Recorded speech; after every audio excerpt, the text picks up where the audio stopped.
Hey welcome back Subi things. ഇന്ന് college ഇല്ലാത്തൊരു ദിവസമാണ്. അതിനെക്കൊണ്ട് തന്നെ നമ്മൾ രാവിലെ തന്നെ നീലേശ്വരത്തേക്ക് പോയി.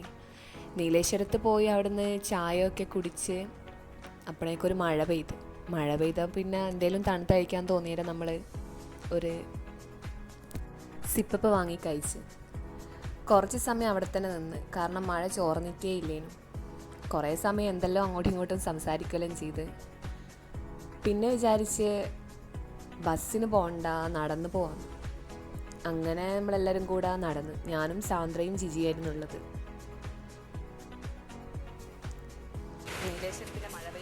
മഴ കുറച്ച് സമയം ചോരാനെടുത്ത്. ഇവിടെ മഴ പെയ്യുന്നത് പെട്ടെന്നായിരിക്കും, അതുകൊണ്ട് തന്നെ നമ്മൾ കുടയൊന്നും എടുത്തിട്ടില്ലേനു. ഞായറാഴ്ച ആയതുകൊണ്ട് തന്നെ കടകളൊന്നും തുറന്നിട്ടില്ലേനു. എല്ലാ പീടിയും അടവേനു.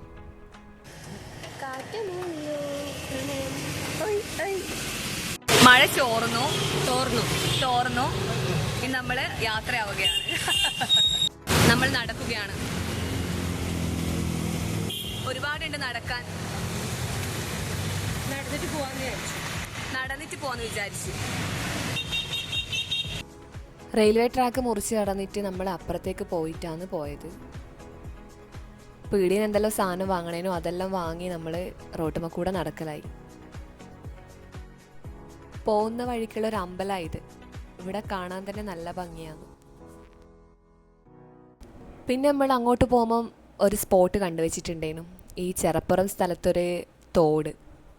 പോകുമ്പോൾ അവിടെ ഇറങ്ങണമെന്നും വിചാരിച്ചിട്ടില്ല, പക്ഷെ തിരിച്ചു വരുമ്പോൾ അത് കണ്ടേരം അവിടെ ഇറങ്ങണം തോന്നി നമ്മളവിടെ ഇറങ്ങി.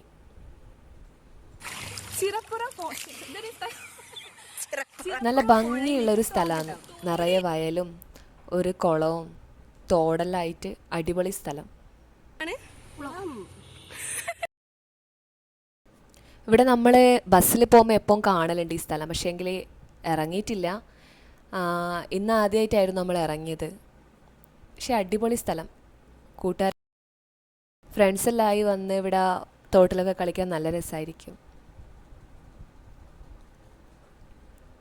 നമ്മളിവിടെ ഇറങ്ങണമെന്ന് വിചാരിച്ചില്ല, പക്ഷേ തോട് കണ്ട് വെള്ളം കണ്ട് അപ്പം നമുക്ക് ഇറങ്ങാൻ തോന്നി.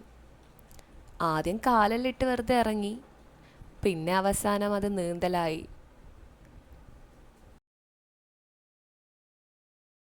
വയലിൽ നിന്ന് വരുന്ന വെള്ളം ഒരു കൈവഴി പോലെ വരുന്നുണ്ട്.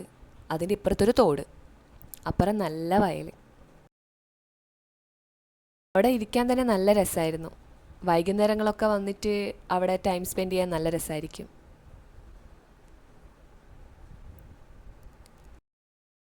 പിന്നെ മഴ പെയ്തിട്ടില്ല, നല്ല കാലാവസ്ഥയായിരുന്നു. സാന്ദ്ര വെള്ളത്തിൽ ഇറങ്ങിയിട്ടേ ഇല്ല, പക്ഷേ ഞാനും ജിജിയും വെള്ളത്തിൽ തന്നെയായിരുന്നു, കയറിയിട്ടേ ഇല്ല.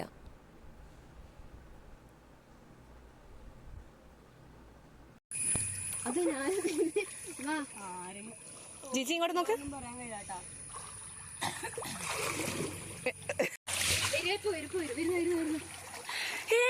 ഒരു തേങ്ങ. ഇന്ന് നമുക്ക് ചമ്മന്തി അരക്കാൻ തേങ്ങ കിട്ടിയിരിക്കുന്നു.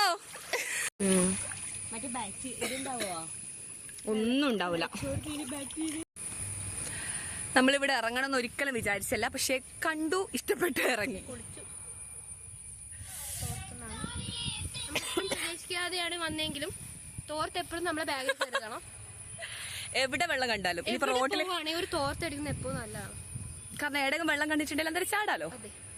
പക്ഷെ നമ്മളെ കൂട്ടത്തിലൊരു കുട്ടി ഇറങ്ങിയിട്ടേ ഇല്ല. കംഫർട്ടല്ല ഗൈസ്, അവരുടെ ഡ്രസ് ഈസ് നോട്ട് കംഫർട്ട്. കംഫർട്ടിൽ മുക്കിയിട്ടില്ല എന്നാണ് ഉദ്ദേശിച്ചത്. എങ്ങനെയുണ്ട് ചളി? പിന്നെ നമ്മൾ തിരിച്ചു പോവാനായി. കുറേ സമയം വെള്ളത്തിൽ കളിച്ച് ഇനി പോയിട്ട് വേണം ചോറൊക്കെ വെച്ചിട്ട് കഴിക്കാൻ വേണ്ടിയിട്ട്.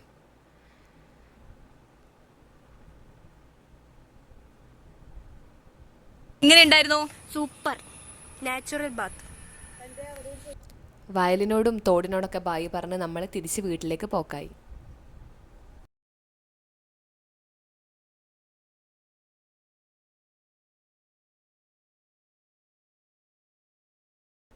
ഇതാണ് വഴി. ഈ റോഡ് മുന്ന് കാണുന്ന തോട്ടിലാണ് നമ്മൾ പോയത്. തിരിച്ച് പോകുന്ന വഴിക്ക് സാന്ദ്ര പിന്നെയും ഒരു സിപ്പപ്പ് വാങ്ങി കഴിച്ചു.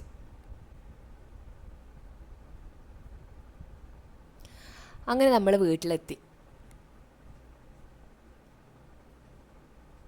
വീട്ടിലെത്തി ആദ്യം തന്നെ പോയി കുളിക്കോലം ചെയ്ത് എന്നിട്ട് നമ്മൾ ഭക്ഷണം ഉണ്ടാക്കാൻ തുടങ്ങി. ഒരാൾ അരി കഴുകുന്നു, ഒരാൾ ഉപ്പേരി ഉണ്ടാക്കുന്നു, ഒരാൾ മുട്ട ആംപ്ലേറ്റ് ആക്കുന്നു. അങ്ങനെ ഓരോരുത്തർ പണികൾ ഷെയർ ചെയ്തിട്ട് വേഗം തന്നെ എല്ലാം ഉണ്ടാക്കി. അപ്പോൾ ചോറിൻ്റെ ടൈമായി. ചോറിന് ചമ്മന്തിപ്പൊടി ഉണ്ട്, ചക്കക്കുരു ഉപ്പേരി ഉണ്ട്, മുട്ടയുണ്ട്, ചെമ്മീൻ്റെ മൊളേഷൻ ഉണ്ട്, നല്ല അച്ചാറുണ്ട്. അങ്ങനെ എല്ലാം കഴിഞ്ഞ് കുറച്ച് നേരം ഇരുന്ന്. പിന്നെ നമ്മൾ വൈകുന്നേരം അമ്പലത്തിൽ പോകാൻ പ്ലാൻ ഇട്ടിട്ടുണ്ടായിരുന്നു. അങ്ങനെ നമ്മൾ മൂന്നാളും കൂടി അമ്പലത്തിലേക്ക് പോകലായി. നമ്മൾ പണ്ടിട്ട വ്ളോഗിനകത്തുള്ളൊരു വയലാണത്. അതിലൂടെയാണ് അമ്പലത്തിലേക്ക് പോകേണ്ടത്. എന്താണെന്നറിയില്ല, അമ്പലത്തിലെത്തിയപ്പോൾ ഭയങ്കര മനസ്സിന് നല്ലൊരു സന്തോഷവും നല്ലൊരു ശാന്തമായ ഒരു അന്തരീക്ഷമായിരുന്നു അവിടെ. കുറേ നേരം അമ്പലത്തിലിരുന്ന് അവിടെ കുളക്കടയിലെല്ലാം പോയി. അതിനുശേഷം അതിൻ്റെ തൊട്ടടുത്ത് തന്നെ ഒരു ചെറിയൊരു തട്ടുകടയുണ്ട്. അവിടെ നിന്ന് ചായയും കുടിച്ച് നമ്മൾ തിരിച്ച് വീട്ടിലേക്ക്